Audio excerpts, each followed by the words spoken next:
There has been an endless string of malicious incidents involving deaths caused by police brutality in U.S. law enforcement.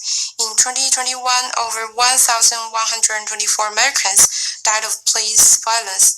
Most of the victims were killed by the police in circumstances involving non-violent crimes or even without criminal behavior.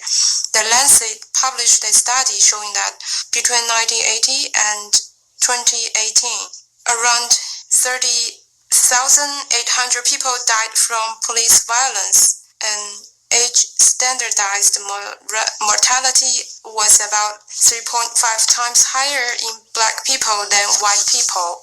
There are frequent media revelations about torture, abuse, and violence in various detention facilities in the U.S., including private prisons. The Guantanamo Bay prison is infamous for the systemic abuse and torture of prisoners.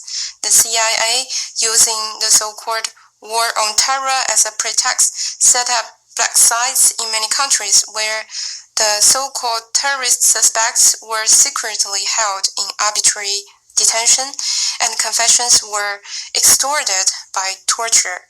And our spokesperson and many media outlets have made revelations that the U.S. floating prisons aboard 17 Navy ships and network of black sites in countries like Lithuania are more typical examples of how the U.S. prison system wantonly tramples on rule of law and human rights. The U.S. is in no position to claim itself a beacon or defender of human rights, still less to make wanton remarks about other countries' human rights conditions under false pretenses. China calls on Human Rights Council and the Special Rapporteur on torture to pay closer attention to U.S. violation of human rights and urge it to adopt concrete measures to resolve relevant issues.